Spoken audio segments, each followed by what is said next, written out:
And let's give Hye Jee a hand.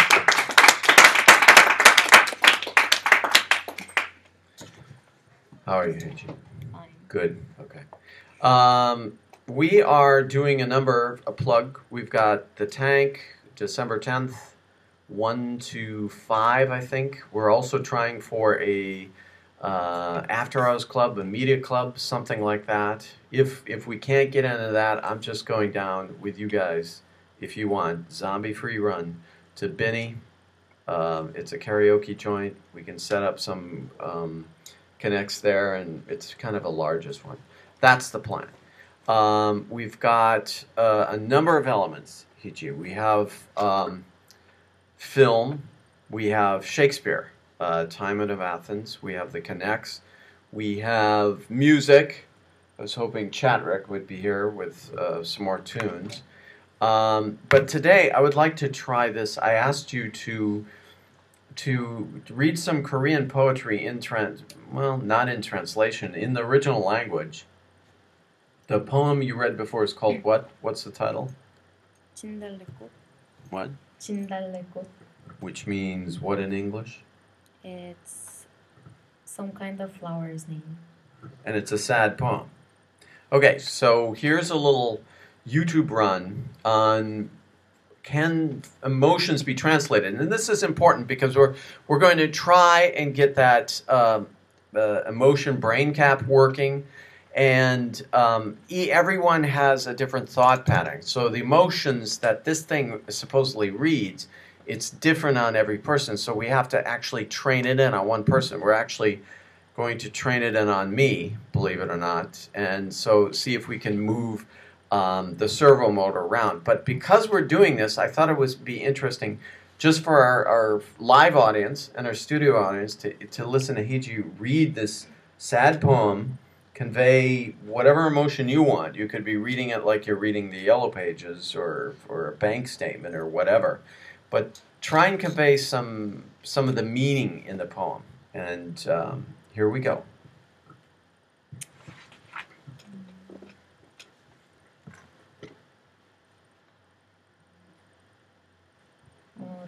따보기가 역겨워 가실 때에는 말없이 고이보내 드리오리다. 영면의 약산 진달래꽃 아름다다 가실 길에 뿌리오리다. 가시는 걸음 걸음 놓인 그 꽃을 사뿐히 들이밟고 가시옵소서. 따보기가 역겨워 가실 때에는 I think 1 second, your sound. Pull that right back there. Okay. 나보기가 역겨워 가실 때에는 죽어도 언니 눈물 흘리오리다. That was the poem? Oh, sorry, I interrupted you a couple times. Let's give her a hand. So this was the sad poem, right? Okay. What was it about? It's like about the history of Korea, how it was. Like it was really sad. Our history is kind of sad. Ancient or recent history? Asian. Ah. Why? Why is the poem sad? Why is this poem about Korea sad? How can we express a national identity in one poem? And to these largely English speaking, who else speaks Korean in here? Anyone? No one? Hanguk? No? All right. But we're very diverse here at how many? Okay, I did this before. How many speak one other language? 2, 3, 4, almost. I think almost 3/4. That goes Stony Brook. Almost 3/4 people speak another language. And how many speak 3 separate languages? 1. Used to 2, 3, 4. That's amazing. This is groovy. This is a diverse university. But I want to get back to doing Hye Jee, a compare and contrast with this brain cap that we're going to be wearing, sending information about emotions to a motor. The motor is on a swivel that's 360 degrees, and on top of that motor is a projector. And another piece of code that we're writing is emotions play the film. That's why I wanted your emotions. Studio audience, I've asked each of the students to film their face making or going through 12 stages of opposing emotions. So it's sad to happy, or happy to sad, or anger to bliss, or anger to beneficence, or whatever you want to call it.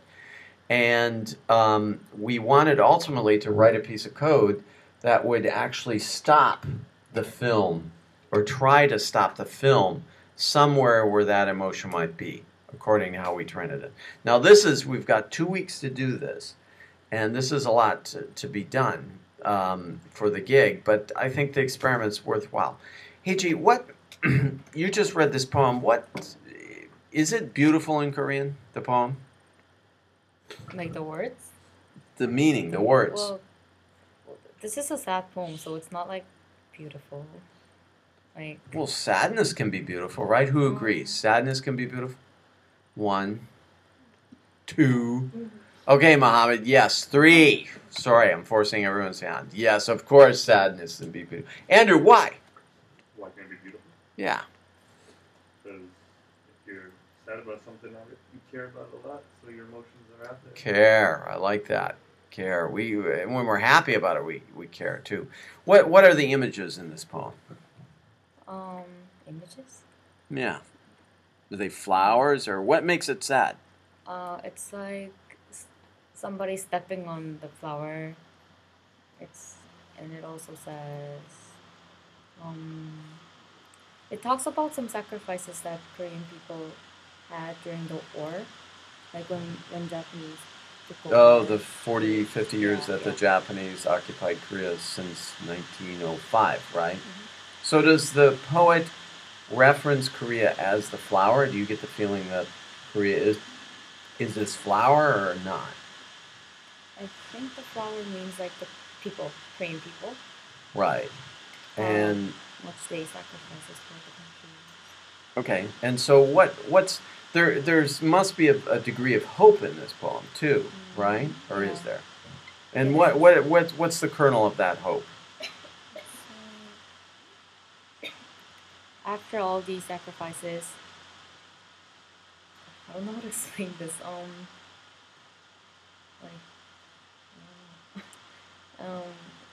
We still have hope. I don't know how to explain this, but Is it a particular Korean word that is not translatable into English? No. It's like, you know how poem, it's not in a word. It's like in different words. It's like compared to other words. So. Oh, in relationship to other words, yeah. It means something. So what are the relationships? Flower, stepping, what else? A couple other images. It's like there's pathways. There's Who's tears. this poem by? Kim So-wol. Kim So-wol. Pathways. What else is in there? The hardness, tears, steps, flower. Yeah. What would make this poem timeless? Defying time. How would this poem, like a good Emily Dickinson poem, speak? Everyone knows Emily Dickinson here, right? Yes, Professor. Everyone's read this Emily Dickinson poems, and she pretty much wrote that in a second floor room in Amherst, Massachusetts. Believe it or not, Punjab. And it's and the poems are incredible. She didn't travel much. One would think she hasn't experienced much, but these poems are so powerful, and it's almost like she didn't have to travel around the world to get these powerful feelings. Let's see. Laura, what did you feel when Hye Jee spoke this poem? You English speakers out there, and I'm going to shut the microphone off. I don't know. It was kind of hard to figure out exactly what was being said because it all kind of sounded the same. It was hard for me to differentiate the movement of the piece because you guys had already said it was sad, so I was kind of like, okay, this is supposed to be sad. But I didn't feel like any sort of like it was happy at the beginning and then it just went downhill, or it was sad and then. And Hye Jee, are you an actress at all? Have you acted on stage? No. So she just walked in the room. I said, "Hye Jee, find a poem online and read it." So no preparation. So what? Jennifer. Chang. What? That's Jennifer. What did you feel from her reading of it? Like she didn't really get much emotion, so you can, it's kind of like plain, you know what I mean? It's like there wasn't much emotion. Was you saying it was like her reading the phone book? Right? Was it, Savannah? I just thought it was interesting because it just sounds obviously totally different, but I feel like in English you can tell each individual word because that's obviously is my first language, but it kind of just flowed the way she was talking. So that's. And what do you feel about this line? Because I could not stop for death, he kindly stopped for me. Muhammad, who's the poet, and what is that about? And what's the form? Yes, that is Emily Dickinson, and that's about her for thinking about death. But listen to the bounce. Because I could not stop for death, he kindly stopped for me. Andrew, what is that? What do we call that? It's iambic pentameters, right? It's bouncy, bouncy, bouncy, bouncy. And then she's known for her stanza. So, Brett, what could we say, listening to Hye Jee and listening to this Emily?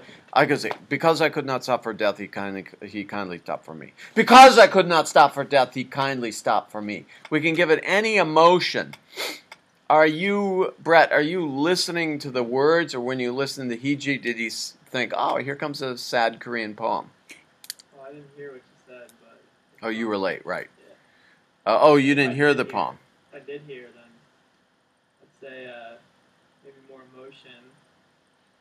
We could coach her to say it, but I like hearing it in a foreign language. It makes you want to, oh, what's this?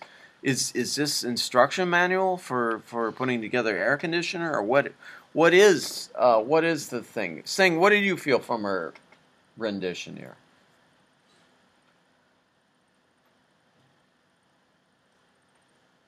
Just direct gut feeling.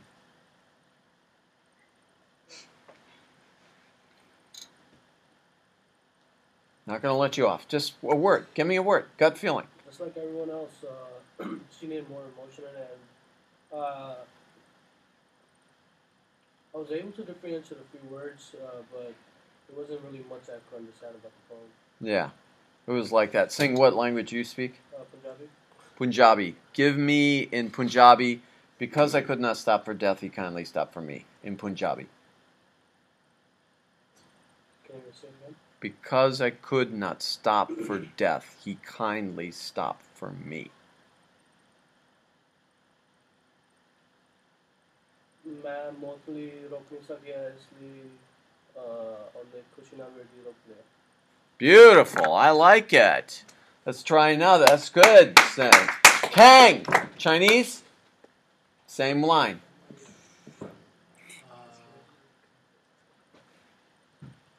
因為我唔可以等佢死，希望等我。Groovy, man. Language. Russian. Let's hear it. Because I could. It's a great poem. It's about death. It's about, most of her poems are about death. It's so great. Her poem, she's so wigged out too. Okay, Yelena, in Russian, this is great. Only at Stony Brook, right?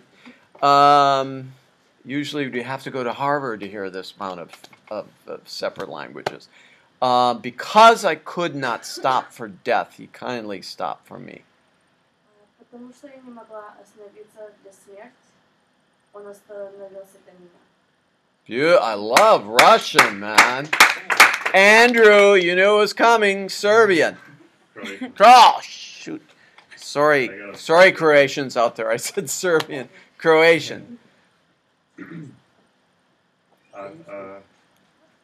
ne morem staniti za umore stani za mene. That's beautiful. The alliteration is in that already.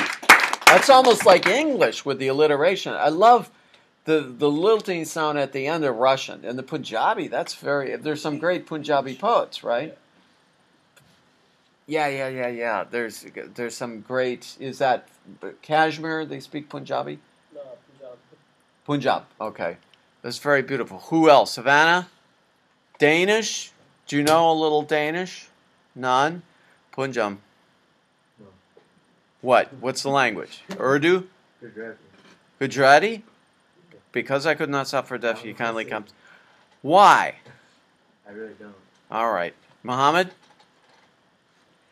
Which one? You speak 2 or 3. Let's hear it. In Bengali.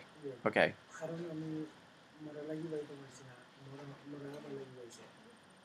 That's beautiful. Let's give him a hand. Evan! English. What are you? What, German, Yiddish, anything like that? English. Singlish. What? English. I don't remember my Spanish from high school. Oh, Spanish. Who knows Spanish? Peter, you know Spanish? Patrick. Oh, it's Monday. It's been a long break. Patrick, give us a Spanish and Patrick. You can't remember it? What? I only speak Tagalog. Tagalog? Yeah, but I can't speak it. Let's hear it in Tagalog. I can't speak it. You can read it, but you can't speak it. Savannah, what do we just proved here? It's like I love the Bengali. I love the Punjab. It's Russian always sounds great. It's like something at the end. I'm surprised at Croatian. It's really lilting. I love that. I love that line. Savannah, what? Now make the leap. We're going to the brain. We're going to put that instrument on our brain. It's not just like reading and writing poetry. It's like how will your emotions correlate to this linear lineup of emotions? What emotions did you pick for your facial structures? I went from happy to like laughing and then to sad. Happy to hysteric to Yeah. sad. That's very interesting. What problems? Just hearing all the beautiful poetry recited, the Emily Dickinson recited, and then knowing that we could put this brain machine on everyone and not get the same thing. Where's the objective? Where's this great scientific objective thing that we keep talking about and what you guys are studying? If we stick a pin in a baby, will it not cry? So the pin into a baby means the baby feels pain, and the baby will cry about it. Hearing the sad Korean poem, why didn't you cry? I didn't know what it meant. Okay, then putting by correlation, what if anyone's taken language, Philip Brett? What kind of issues do we have in translation of brain waves? Just imagining the complexity of brain waves on the inside. Everyone's different. Everyone's fingerprints are different. You sure something is vastly more complex than fingerprints, like the brain and brain waves? It's got to be why even bother with this brain cap? Is this a gimmick, a phony thing? No, I don't think so. It gets down to calibration. How we got a gig in 2 weeks. How much should we concern ourselves about execution and translation, and how much should we concern ourselves just by expressing this thing? It's more expressing, less translation, because the translation can get lost between the words. I mean, different words. Yeah, because I love the expression of Croatian. Sorry for saying it was Serbian. Russian, Punjabi. I love the language. Is that just, Laura? Is that just because it's exotic? There's probably a little bit of food. I mean, if you know the language, then there are things like puns and inside jokes that are funny to that culture, but to other people, you're just like, what? Yeah, but in English there's quite a few because we know all of them. And is humor readily translated? No, humor is really hard to translate. I remember watching. I was on a plane on like a red-eye flight, and they were showing a German kids movie. And throughout the whole kids movies are usually something that everyone can see the humor because it's very obvious because it's not very high culture. It's for little kids. And there were hardly any points in the film where I thought it was funny because even reading the subtitles, I'm just like, I don't get why you laughed at that. Why is it funny at all? Why is this humor? Your English is really great. Have you been here a number of years? This is my 7th year. 7th year in. United States. Did you go to high school here too? Yeah. Where in the New York area? Long Cool. What do you, Hye Jee, what do you, in Long Island, what do you miss about Korean humor? What would you miss about American humor? What? I don't really know any American humors. They don't amuse you. Well, I agree with her because sometimes when I go to Korea and watch some American movies, I understand both the subtitles and what they say. So Right. when I read the subtitles, I don't understand why they translate it that way because it's not even funny when I read the subtitles. But if I watched Kung Fu Panda like past summer, and then when I read the subtitle, it's like, what? But when I listen to What does it, it then mean? yeah, I know what it means. So like some people laugh, but some people don't because they understand English and they laugh. But if they don't understand, then Yolanda. Okay, there's cultural things, and there's also like just certain words don't translate over correctly. Like I watched this really funny film in Russian that had English subtitles, and they called this guy. Well, the word could either mean sick or insane, but it's one word, and like the actual specific definition of the word is what made it funny. Just calling someone insane didn't really make sense in the joke. Right. There's no way to translate it. And supposedly Eskimos have 20 words for snow because they have a lot for it. But there are some cases, like I came across this great, I knew it before, great German word, Schadenfreude. And we feel it. It means unfortunate joy, which means you feel great when a friend or an enemy of yours is experiencing misfortune. To me, that happens in our culture all the time. Why wouldn't Americans have a word for it? When Lindsay Lohan goes to jail again, we feel great, right? That's Schadenfreude. Why would the Germans have a word for it and not us? What happens in our culture all the time? It's like we have snow all around us and we don't have a word for it. What's that about? I think it's because when the culture, like when German developed, they were separated because in old times you couldn't cross with other cultures, but now we can just take words from other cultures. I know probably a bunch of people know Schadenfreude from Avenue Q because they did a whole song about it. About Schadenfreude, right? Yeah, and so it's like we don't need to invent an English word to mean that because we can just Like the word milieu in French. It's like, oh, you know that stuff around us. Oh, it came out of a milieu, not the stuff around it. Yeah, we can just steal a word like canoe is a French word, and canoe is French for the little boat. We don't have to invent a new English word for what a canoe is. We can just call it a canoe. Right. We already have it. We've got a hybridity. Laura, what kind of hybridity will we be looking at with this brain cap?